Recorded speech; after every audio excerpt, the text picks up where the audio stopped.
नमस्कार प्यारे साथियों, राजस्थान अध्ययन के पुस्तक के बारे में बात कर रहे थे जो कक्षा 6 से लगा करके कक्षा 12 के लिए संबंधित होने वाली थी। इसी कड़ी में हम राजस्थान का इतिहास संस्कृति कक्षा 10 के बारे में बात करेंगे आज, जिसमें पहला अध्याय चल रहा था अपना राजस्थान का इतिहास एक परिचय। इसके अंतर्गत हमने 200 महत्वपूर्ण प्रश्न जो है वो कवर किए थे। काफ़ी इंपॉर्टेंट प्रश्न थे। वीडियो देखना चाहते हैं तो लिंक इसका डिस्क्रिप्शन में मिल जाएगा।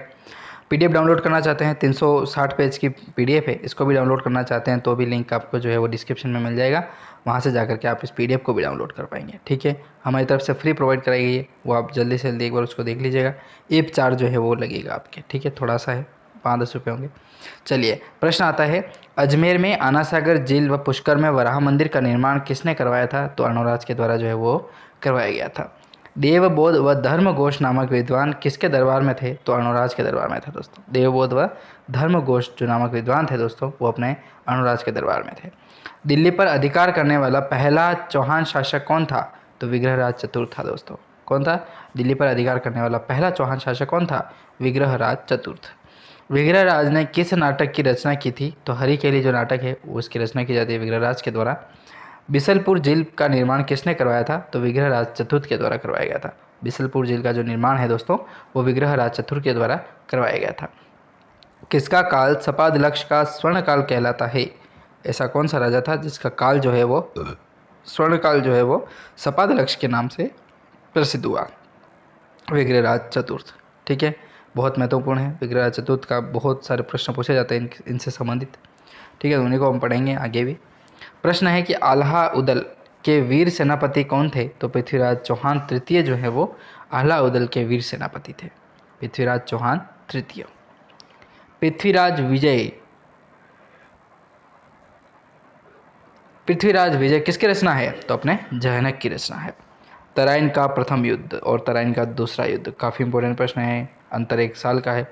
1191 में प्रथम होता है तराइन का युद्ध, दूसरा होता है अपने 1192 ईस्वी में। तराइन का प्रथम युद्ध कब? 1191, दूसरा होता है 1192। इंपॉर्टेंट है और याद रखना ही पड़ेगा। पहला है कि तराइन के प्रथम युद्ध जो 1191 में होता है उसमें गौरी को किसने हरा दिया था? तो पृथ्वीराज चौहान तृतीय के द्वारा जो है वो महमूद गौरी को जो है वो हराया जाता है। फिर जब दूसरी बार ये युद्ध करता है कौन? गौरी, मोहम्मद गौरी, 1192 में, जिसे तराइन के दूसरे युद्ध के नाम से जाना जाता है। तो उसमें विजय रहता है अपना, ये अपना तो क्या है, गद्दार मोहम्मद गौरी।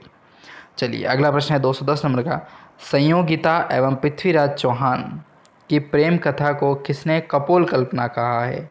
तो डॉक्टर गौरी शंकर हीराचंद ओझा के द्वारा कहा है कि ये सारी जो चीज़ें हैं वो कपोल कल्पनाएं हैं। किसकी प्रेम कथा? पृथ्वीराज चौहान की और संयोगिता की। सही बात है, ये खुद कपोल था ना, इसलिए। संयोगिता के अपहरण व विवाह की घटना का चंद बरदाई के अलावा किसने उल्लेख किया था? तो अबुल फजल के द्वारा उल्लेख किया गया था। ठीक है, संयोगिता जो अपहरण किया जाता है फिर उसके साथ विवाह किया जाता है, किसके द्वारा? पृथ्वीराज चौहान के द्वारा। तो चंद बरदाई के जो अलावा है उसमें किसने उल्लेख किया था?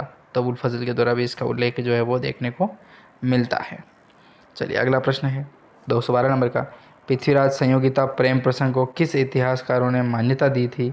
तो सीवी वैद्य, गोपीनाथ शर्मा और दशरथ शर्मा के द्वारा दी गई थी। जो पृथ्वीराज संयोगिता की प्रेम प्रसंग कहानियाँ हैं उनको इतिहासकारों ने मान्यता दी। किस किस का नाम आता है?